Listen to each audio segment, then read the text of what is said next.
half in the bag. Dead baby, lesbian.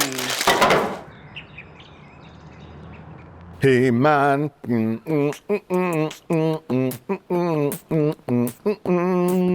Hey man.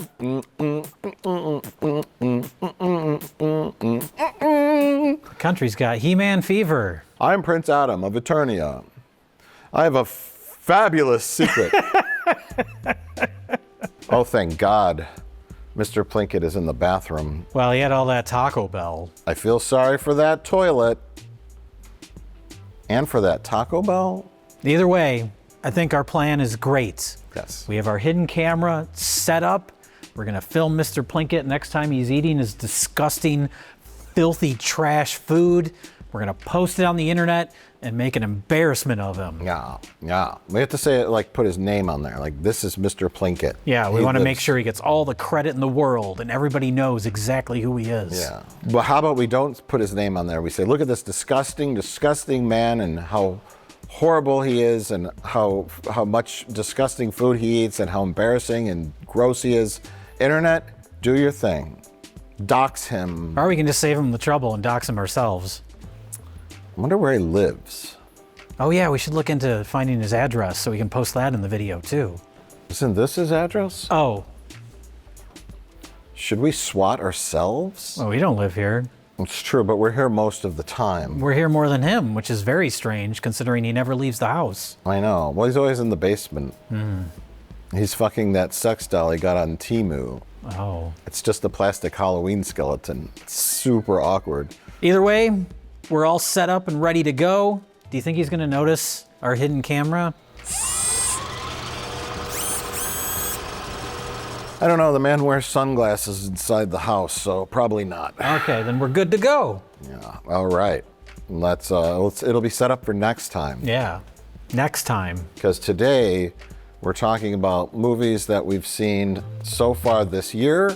It's June, the halfway mark of the year, and usually we do this twice a year. So this is it, everybody. This is the first half of 2026 movie recap of movies we've seen but have not necessarily talked about extensively. And this isn't every movie we've seen. No. People always say, I can't believe you didn't see this. It's like, just because we don't talk about it doesn't mean we didn't see it. Yes. I saw Ready or Not 2. This is fine. Yeah. I have nothing to say about that. So Jay's review of Ready or Not 2 is that it was Ready or Not 2. It was kind of the same thing. I haven't seen, people keep saying, why are you ignoring Iron Lung? It's like, I'm not ignoring it, I just haven't seen it. Because that's another YouTuber movie. That whole thing, because I saw quotes by both Curry Barker and Kane Parsons or whatever, what's his name? Kane Parsons, yeah, is that it? Backrooms. They both said, I don't consider myself a YouTuber. It's just the platform, blah, blah. That whole thing, like a YouTuber makes a movie, that's gonna stop in like a year. Oh, yeah. Because I said it before in the last video about, that's just this generation. That's their home movies. Yeah. That sort of thing. So They're not YouTubers, and I don't even think they've meant it in a negative way, like, oh, I'm not a YouTuber. They just meant like, that's just where I post stuff. It is, though, in a negative way. Because, one, because of all the YouTuber movies that have happened before, although none of them were mainstream. Yeah. And two, when you say YouTuber, people think like, Family vlogs and like sponsorships. Mr. Beast, or I filled my swimming pool with Jell-O and pushed my friend in. See what happens. Yep. Or the top 10 Pokemon cards that are underrated. like crap like that. Yeah. Like YouTube crap. There's so much of it. And then like Curry Barker is making like skits and short movies and things like that. Like things we would make when we were younger. Yeah. And so like he just put them on YouTube. We would exchange VHS tapes in the mail. Yeah. Different generations. Steven Spielberg would hand an 8mm film of reel to some guy in an alley. Check out my movie. My name's Steven. I'm 19 years old from Scottsdale, Arizona. And the shadowy figure said, so you want to make it in Hollywood, huh? Oh no. But you know what I'm saying. Yeah. And it's like, so that whole like every filmmaker who's in their 20s from here on out will technically be a YouTuber. Sure. More than likely. So that shit will stop in about a year. Yeah. They came from they uploaded videos on YouTube? They don't do ads for Raycon earbuds. Right. Yeah. Can you imagine that in the middle of one of those like backrooms videos? They're exploring the backrooms and they pan down and there's just a little gift box of Raycon earbuds and a year subscription to Surfshark.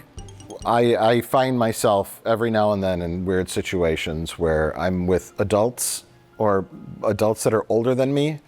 In a situation recently where an older man, probably in his 60s, 50s, late 50s, early 60s, was like, "So what do you do?" And I was like, "Well, I don't know." But I'm like, I don't know. Just say video production. I do usually do that. But then they say, is it porno? Is it Everybody porno? always makes that joke. And then so YouTube came up, and I just said, "I'm a YouTuber." Oh. And it just, the process could not happen in his brain. He's like, "So you're an influencer?" like me? Yeah. I mean, I could influence someone to maybe start a diet, but I can't really influence anything else. And he's like, "What?" Like influencers are like young women talk about hair products or makeup and... We influence people to close their browser tab. Yeah. It's like, I do movie reviews, but it's like we're grandfathered in, like literally grandfathered in to where we were making short films and putting them on like real media players on like MySpace. Yeah. And we're making stuff on mini DVs and VHS and sending VHS tapes in the mail, and we're doing from the very start everything. Yeah. And I remember, you might not remember this, when YouTube first started, you talking about how shitty YouTube was. You're like, their compression is awful, the video quality is terrible. I don't remember if you specifically said this will never catch on, but that was kind of your attitude. Maybe it was like, it needs to get better before it catches on. I don't remember the details of it. But I remember that, when YouTube started, like the quality was so bad. it was better on MySpace. Yeah. But anyways, so the perception of a YouTuber is like a 17-year-old kid making videos pranking his friends and throwing pies in the faces of his grandma. If Mr. Beast ever makes a movie, that's a YouTuber movie. Whatever it is, it'll be a YouTuber movie. "I dressed up as a doctor and snuck into a hospital and performed open heart surgery." Yeah. Well, it's an angle. It's an angle for people that are a little bit older, writing articles for older mainstream news outlets. Yes. That's what they know. That's what they can talk about. Yeah. Because how old is Curry Barker? 25, 26, I think, 26? and then Kane Parsons, 20. Yeah, and like your 20s are your like productive years. Like you can go back, like how old was George Lucas when he made like THX? Oh yeah, 20s, early 20s. All James Cameron, everybody. The fucking Beatles completed their entire library of music before they were all 30. Sure. It's like everybody starts young. If you have the talent, you start young and you're successful. So, not a big deal.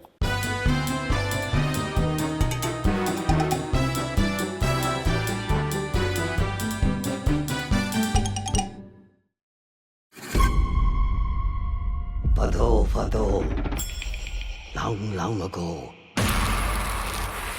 Hokum. Hokum got horribly overshadowed by Obsession and then the Backrooms, unfortunately. And Hokum, I loved more than both of those films. Me too.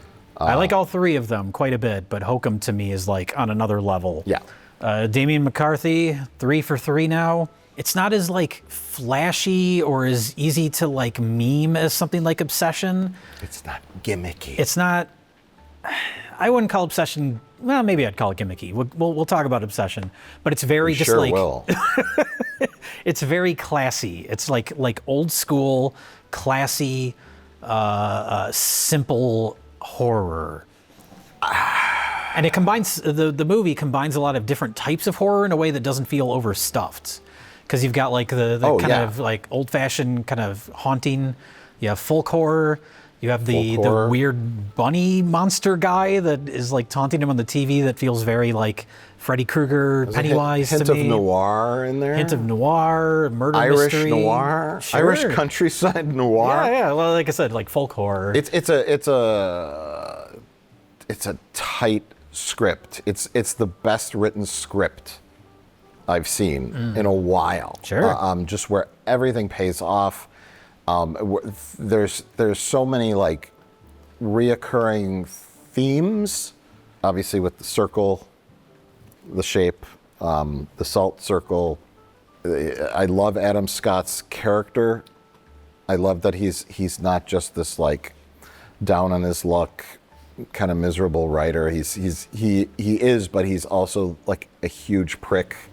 Yes. And it's so refreshing. They make him like an unlikable prick at the beginning of this. Yeah. But there's a reason for it. And you get his Yes. backstory and you understand why he is the way he is and why he pushes people away. I was not expecting minor spoilers, like it's a major spoiler, but the reason he goes to this hotel is to kill himself. And that's what kind of kicks off the second half of the movie. Yeah. I thought it was just going to be like he's an asshole and he redeems himself. Right, but there's so much more to him than that. Yeah. It just, all the themes, everything came back beautifully, and lots of scares, like legitimately like. Not jump scares, although There are a fair amount of jump scares. There are jump scares, but the things that scared me were not that. It was like tension. When he first goes, there's the elevator that goes down to that like subterranean level. But yeah, when he goes down there and it's just like sound design of hearing things in the darkness, like, and culminates because he's a writer. So we start with like a visual representation of what he's writing. And then that comes back at the very end where you see his growth. That final image, the final shot of the movie is like my favorite final shot in any recent movie because it shows his growth as a person. Early on, they're wondering like he's being questioned why he writes such like dark stories. Why do they have to have such bleak endings? And it comes full circle at the ending with that final shot where it's like you never know. Just over the next dune, there might be hope. There's an answer. It's a very bleak, dark movie that still has like optimism to it. Happy ending. Kind of happy ending without giving too much away. Emotional happy ending, growth as a character kind of happy ending. Yeah. Just really good, really interesting character work. Seeing the visual representation of the novel he's writing, which also includes the circle theme, and then the adult about to kill the child, and then it reverses itself at the end, and there's just like every little teeny thing is either set up well and then paid off well, and it all ties together in a theme. Like it's a great script. It's rare I don't have a single like, you know what I would have done a little different. My only kind of complaint is that there were probably a few too many jump scares. There's some cheapo loud noise jump scares. That's my only complaint. I was like, I'm glad I didn't see this in the theater because I like screamed several times. If a jump scare is combined with a legitimate scare of something that's legitimately frightening, Oh, sure. the jump scare gets a pass. And there was a lot of that in this. I was like, oh hell no! I'm like screaming, like no. Yeah. That part when he gets on the bed and he draws the circle, and like how they obscure the face of that witch, this witch in the basement, and like this is. I mean, I liked Backrooms, but this is a truly great movie, and Backrooms was a truly good movie. But that's the Hokum thing was with- on another level. Yeah, but that's the problem with Hokum is that it doesn't have that hook that something like Backrooms or Obsession has. So it kind of, it just kind of came and went. It got great reviews, but I don't know how it did. I don't think a lot of people saw it. But Hokum is a 27-minute long symphony, and Backrooms and Obsession are pop songs. I think they're more a pop song would be like the Blumhouse haunted swimming pool movie, that type of shit. That would be a bad pop song. We're gonna say they're a really good pop song. Okay, that's fair, I guess. It's Hey, look, I didn't do a food analogy. Okay, I did something different. So All that's right. Hokum. I absolutely loved it. Well, continuing with people just making stuff that catches on. Nirvana, the band, the show, the movie. Yeah. Which I knew going into the movie, I knew nothing about. I'd heard of it, Nirvana, the band, the show. But I have no idea if it was a YouTube series, if it was like, because they're Canadian, it was something that aired on some obscure station in Canada, but knew nothing about it. So I just went into it as like, the title made me laugh, because like this kind of intentionally off-putting, bizarre title appeals to my sensibilities. Sure. And just watching it completely removed from knowing anything about the source material, it's very funny and very clever and holds up as its own thing. It establishes right off the bat everything you need to know from that original series. These two guys, their dynamic and relationship, their goals. Jay, I got a feeling things are going to work out okay for us. But it's such a like strange premise and such a simple kind of funny premise that they expand into a feature in clever ways. The writing is clever and the filmmaking is clever because they travel back in time to when the original series was being made and they start like Back to the Future style interacting with the younger versions of themselves, and the way they tie that all together was really well done. I know Matt Johnson, who directed it, he did the Blackberry movie with Glenn Howerton. So it like worked on professional productions. I have no idea what the budget for this thing was. But to go from that to doing something that's so niche and kind of strange and most people won't get or even know what the fuck it is, makes it even funnier. Like that's kind of the tone of the whole movie is like, we're just gonna make this thing. One for them, one for me. Yeah, either people are gonna get it or they won't.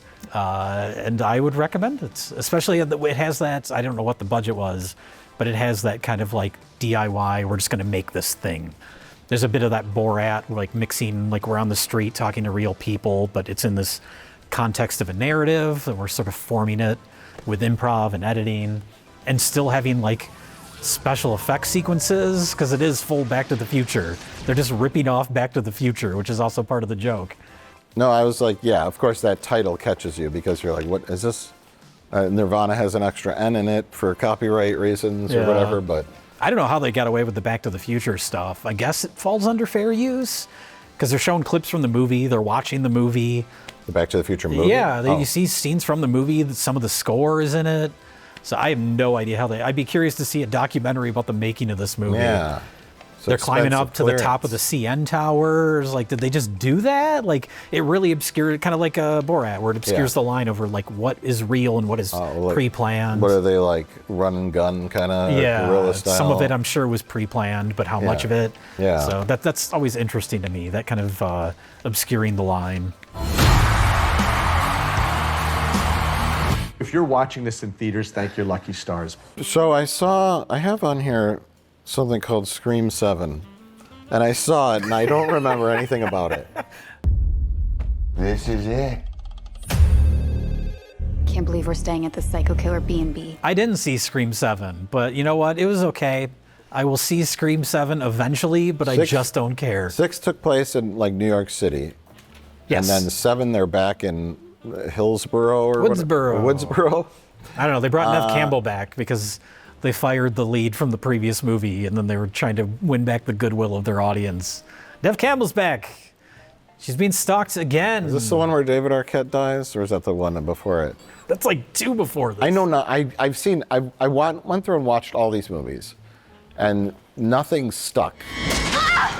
Nothing. Because they're all the same. Yeah. For a series that started as being such a clever take on the horror genre and kind of deconstructing it, self-referential, that first movie is great. And then it's just, every sequel is just kind of the same. Oh, I had a great idea. Oh. It's all coming back to me. So I'm like at a therapist's office and like doing like hypnotherapy. Like, the opening like repressed memories. The opening, I think, is Jimmy Tatro, the actor from Modern Family, and his girlfriend go to a B&B themed a Stab the movie B&B. I'm sorry, a B&B themed Stab the movie themed B&B. It's the house that the entire second half of the first movie takes place at. Yes, Yeah. and they go there and they that. have all the they have chalk outlines on the floor, and they're like, this is where this person died, and this is up the, and then upstairs they have a robot that's the Scream killer, and it's like, Let me guess what happens. then the real killer. There's a real. They leave the room and then they go back in and the real guy is standing there, right? What? That's what happens. You don't even. I haven't seen it. I know that's what happens. I think the real guy pops up behind them or something. Okay.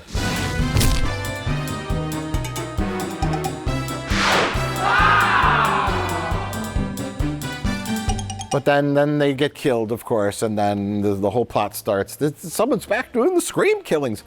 And then I thought the most brilliant thing. And then, of course, at the end, it's like two. They do two killers. And it's, the spoiler alert, it's some kid's mom and somebody else. And they have this plan to, do something, whatever. But I thought, wouldn't it have been genius if the killer turned out to be that robot from the B&B who went crazy? Like the novelty robot that was like and it turns out they bought one of those Japanese robots With AI. AI, in it. yeah. And they're shooting it with the gun 10 times and it won't die, and it has super strength. You know what? I'll take that at this point. Wouldn't that be a fun twist? As opposed to the killers take off their mask and then they have a monologue about what their motivation is. Yeah. And it's like, okay. They're like, wait, it's not a person? It's the robot that's on the fritz from the novelty B&B? It's trying to kill all the people that stayed at the B&B. Okay. That it didn't kill before. I'm like, that would be a fun twist. I like that idea. It's like, nah. You got to shake. They will never do it, but you got to shake this series up. Every movie. I liked 5. 5 kind of brought some new life to it. Although 7 was the highest grossing Scream film of all time. So you don't have to shake up the guess series, you don't. Jay. Yeah. Wrong. I think they should just straight up make a Stab movie. Just release Stab 6 and just make that and confuse everybody. That would be Kind of like I say, like Nirvana, the band, the show, the movie, where you see that and you're like, what is that? Just release Stab 7. They've run their meta stuff into the ground, so you got to meta it. Yes. You got to up that level, up that game. Make a Stab movie. Make a Stab movie. Make a Stab sequel, and you have to, as you're watching it, you have to figure out, or you're thinking about what was changed from the real life events. Or in the Stab sequel universe, there's a fake movie called Scream. Sure. I mean, we're available for all writers' rooms here, just to bounce around ideas. We have a high fee. Or how about this? Oh, tell me. Neve Campbell's back, and she starts getting stalked, and the people around her start getting stalked by another Scream copycat killer. And then at the end of the film, the killer takes off their mask, and you're like, oh, it's that person that was in a couple scenes earlier. And then they explain their motivation that is completely irrelevant and doesn't matter. That's where the money's at. That's what you got to do.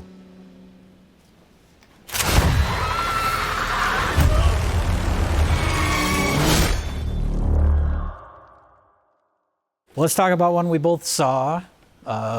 Mildly controversial when it came out, The Drama. All right, so before we got married, we did this thing where we said the worst thing we've ever done. Okay. I'll tell mine if we all do it. Okay, And I don't know how much we want to give away as far as spoilers go, because that's the thrust of the whole movie.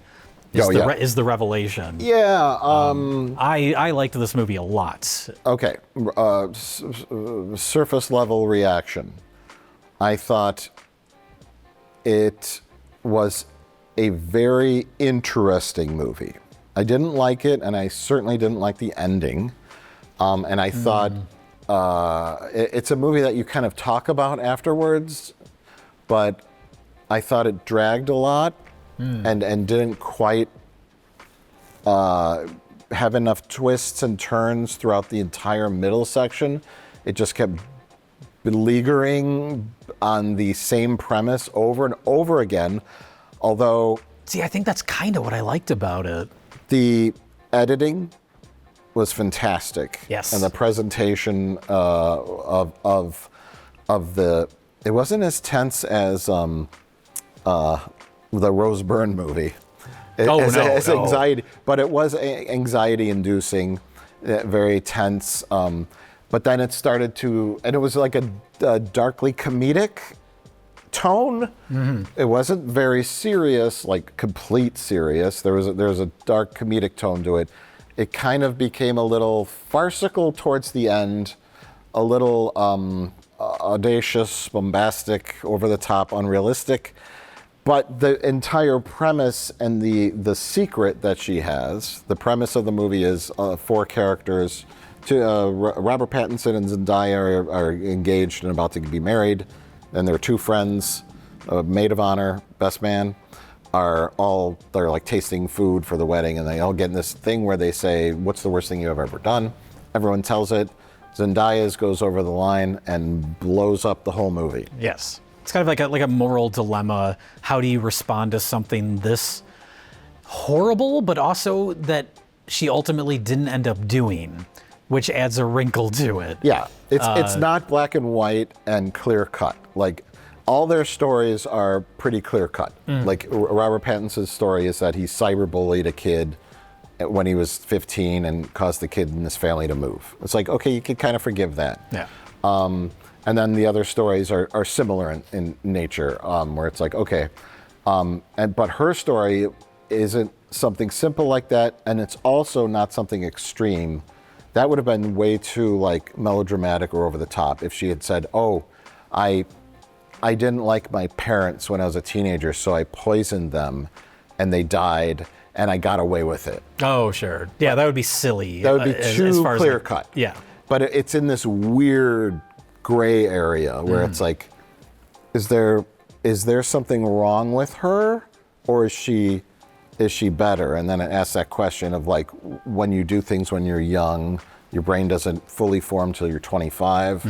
Can you get past? Can you change or as a person? Can you change as a person, and can your partner forgive you for something that you ultimately didn't end up doing, but you thought about doing? But then it becomes really complicated by the way everyone else responds to this, and it becomes a what would you do situation. And it's really like an interesting thought experiment more than a movie. Technically, the movie was fantastic. Oh, sure. Great performances too. Sound like, oh gosh, when they go and they do, the lady that played the photographer was amazing. Just that phony photographer. We've worked with lots of wedding photographers, Yes. and that's how they are. Yeah. And then when Oh they're yeah, not- those types of scenarios too, where it's like you're supposed to be taking your happy wedding photos or lead up to the wedding photos, and you're both like in such bad places. Yeah, where you're not a happy couple, but that you scene have to where they push through. that scene where they're doing test photos to warm up, and there's like, okay, smile. That sound of the camera flash going off. It's like it's like nerve wracking. Yeah. And those little design elements that they put in the movie, just fantastic. You just weren't satisfied with the payoff. Well, I think it's one of those things where it's like you set up that scenario, like I don't know what a satisfactory conclusion to that would be. It's almost like writing yourself into a corner. That's what I was thinking. I'm like, how is this going to end?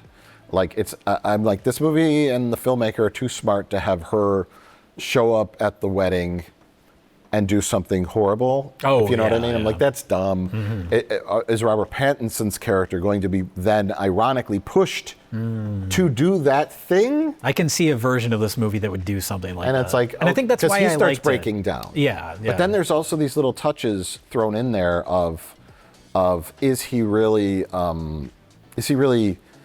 it really the secret that he's not into her about, or is it something else that's bigger? Because there's a really smart edit in this where they're doing the photography, and then she's like, or it's like, and it's like having a panic attack, and she's like, that's beautiful. You're a beautiful woman. And then instantly they cut to the photographer's assistant. You get to be with this beautiful woman and pathetic woman. We know that. Later, he starts smooching and almost has sex with his coworker, whatever he does at the museum. So the whole thing is like, is this now, does he have a clean out to get away from Zendaya? Or is he, those are like signs he's regretting his decision, and maybe he is looking or thinking about different women, and Zendaya is like, I don't think she has any kind of mental breaks or anything. She's just like, I'm done with that period of my life. Yeah. That thing that I almost did, I'm all good. Everything's good. She has no like signs of being a psychopath. Yeah. She gets really mad at that guy who like almost hit them in the intersection, and then as one would, you fucking asshole, like you almost hit us, like, and then he takes that as a sign that she could have a secret like dark side, and he's scared of her when she's holding the knife cutting vegetables. So it's like, is he blowing it out of proportion? How is everyone reacting to this weird thing? Yeah. So the maid of honor has like a personal connection with what she's talking about, so that's why it sets her off. Right. So yeah, I would agree that it doesn't have like a completely satisfying ending. I don't know how it would, but just the setup and the execution were Well, it enough for depends on me. who you see as right or wrong, because should she have the ending without, I guess it's not spoilers, I don't know. If I haven't seen the movie, spoilers, and skip to whatever next.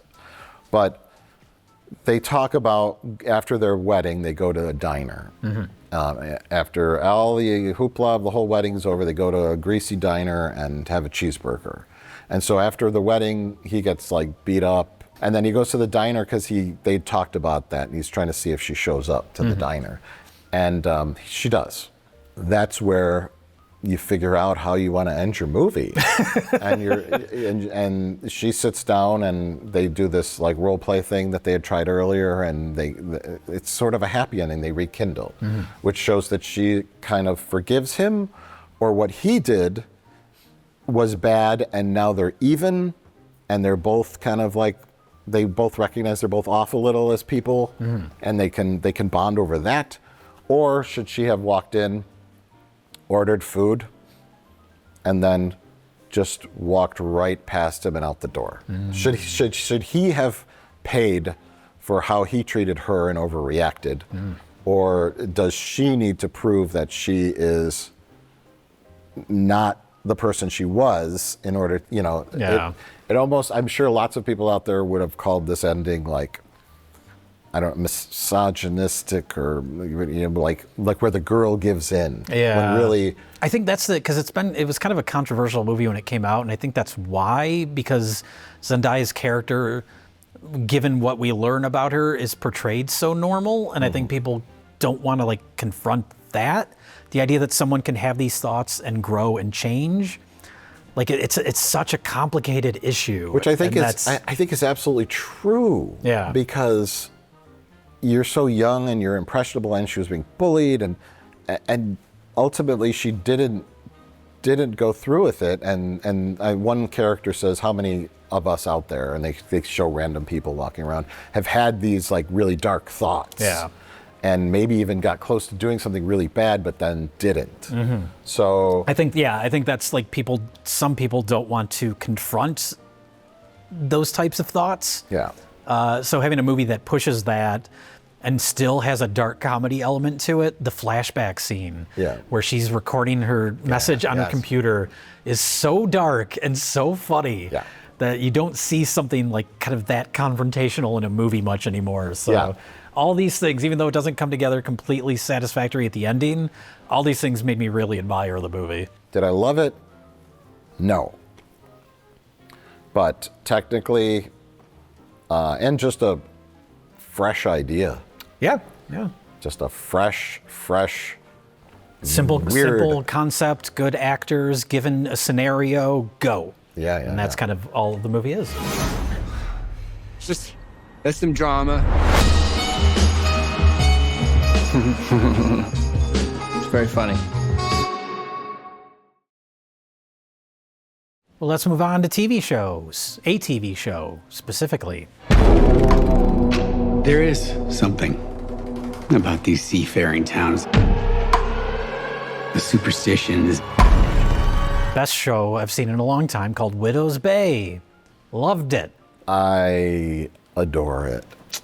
This is, again, kind of like Hokum, when I say it's like kind of classy, old-fashioned, kind of spooky stories. And that's this show. It's very restrained. It doesn't feel like a modern horror thing. No. But it's Parks and Rec meets Stephen King. I was just going to say something like that. The tone of it, that darkly comedic horror comedy tone, it nails it perfectly in a way. A lot of like, when you think of horror comedy, I think of stuff that's like too goofy, that just has gore in it, you know? And this is not that. This is like situational humor mixed with genuine, like, spooky atmosphere stuff. Yeah. I'll show you around.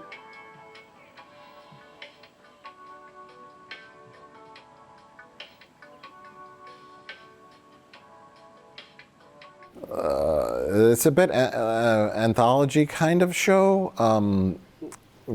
It's great, and it's funny. I think Parks and Rec did Katie Dippold. Katie Dippold, yeah, who took her lashings a few years ago for Ghostbusters 2016. But now, after watching this show, I completely blame that movie on Paul Feig. Sure. 100%, because this show she can do funny and spooky. That I wish she was fully in charge of the Ghostbusters 2016 film. That would have been a much different movie, I think. Yeah. Either that, or she learned her lesson from that. Maybe, who knows how she would have wrote it differently back then. Yeah. I mean, she created this show. There's writers. I'm sure she has input, but yeah. But yeah, still apologies feels, to Katie Dippold. You know, yeah, exactly. Because she does a great job with this show. And yeah, you said it has an anthology feel. Like a lot of TV shows, they're all an hour long, and every episode feels like it's stretching. This show, almost every episode is around 30 minutes. It gives you just enough to want more, and each episode does have its own kind of thing. Like, this is the one where Tom stays overnight in the spooky haunted hotel. This is the one where Patricia plans her party, and it goes bad. It's like a favorite character, by the way. It's like a Spooky Friends. It's like a Spooky Friends. The one where the hag tries to kill, what's his face? The one where Michael Myers chases Patricia around and she can easily outrun him because he's just a lumbering slow monster. Jason Myers. Sure, whatever. But it's the slasher movie episode. Yeah. Which is great. All these different, kind of like we talked about with Hokum, different types of horror that all works well together. Yeah, and I originally thought it was all going to be like sea legend-based horror. It's The Fog. It's very much like John Carpenter's The Fog when it starts. Yeah, they're going to do a Kraken in the next episode, but because they have the Hamish Linklater, the priest from Midnight Mass, brilliant actor is in this as the original mayor who is undead. Oh, I forgot one thing. Oh, I don't think I even realized that was him. Yeah. Oh. Yeah. But that's another one. Yeah, they bring back the undead former mayor. They just jump back to the 1600s. Yeah. And that's what's her face from Glow. Yeah, Betty Gilpin. Yeah. And she's like a indentured servant bride who flees England and comes over, and he's just this weird, creepy man, and he murders people. And this is one episode. It's the flashback episode. He's the start of the curse. Yeah. And then, he gets buried alive, and he's undead because he has the curse or something. And that episode, they take him out in the boat. They're going to throw him in the ocean. Yeah. They have to get him past a certain point. Yeah. Because the town is cursed. That's the premise of the show. The town is it's on an island, of course, and that's some of the funniest stuff of the movie is just the random references to previous horrible things that have happened. Yeah. You ever heard of the trolley problem? You mean back in '42 when we tried to build one and all the workers disappeared? No. What? No. Yeah, the town museum has all the history, and it's very dry, darkly funny. Oh God, that's that part where the lady that works at the city hall has the overhead projector. The lineage. She's doing the lineage. Dead baby, lesbian. Can you please stop saying lesbian? I can't say that now? It's the way you're saying it. That has been running through my head for the past week. It just randomly pop in, dead baby, lesbian. And then... do you have to say it like yeah, that? Yeah. How do you want me to say it? Great casts. Everybody's great on it. I see that I feel that, like, the 2016 Ghostbusters humor, like, just but done well. Yeah. So yeah, but just horror comedy in general is such a tricky balance. Yeah. So few things pull it off. They're either too funny or too horrific, and then the humor doesn't land. Yeah. This is like just the perfect balance. Yeah. I really love this show. Yeah. And I was worried because it got renewed for a second season. And I was like, is it going to have one of those endings that is just setting up the second season and it won't have any sort of satisfactory ending to the season itself? They pulled it off. Oh, okay. They pull it off in a way where there's stuff set up for another season, but it's still, you can be satisfied watching it as a season. It's not just left with nothing but open endings. Yeah. Like my other favorite show, From. I'll just drop that in here. Okay. I don't know if I will ever watch From, even though you say it's so great. Fucking good. I just think of Lost. It's going to be like Lost. I think it's associated with the creators of Lost. Yeah. But Jack Bender is the showrunner. Yeah. Is he a Lost guy? He's a Lost guy, yeah. Okay. I mean, maybe they learned their lessons. Like Katie Dippold learned her lesson. They're like, let's figure out how this ends. She learned, keep Paul Feig far, far away from anything I do. No, From the episodes just fly by. Okay. And I just, that's a show where I'm like, yes. Still, and it's on what, 4 seasons now? Are they on the 4th season? I think on the 4th or 5th. I think 4th. Okay. But and you're still on board? I'm still on board. All right. Yeah, because they're answering questions, and they have like a solid plan now they're working on. They've had plans in the past and they all fail, and it's just creepy and it's good. All the characters are good. They keep teasing you with stuff, and yeah, I'll be mad if they shit the bed in the ending, but maybe not. The question is, do they have an ending in mind? That was the problem with Lost. Yeah. Lost started as we need a replacement we need a counter programming for Survivor. Islands are popular. What do we got on an island? And then we'll set up mysteries. The J.J. Abrams mystery box nonsense. And then so what else? We'll figure it out later. Oh, we never did. Oh, it was all about the characters. It wasn't about the mystery. Fuck you. Fuck you. Well, whatever. Anyways, we're not going to talk about TV shows too much. We got to get back to movies. Okay.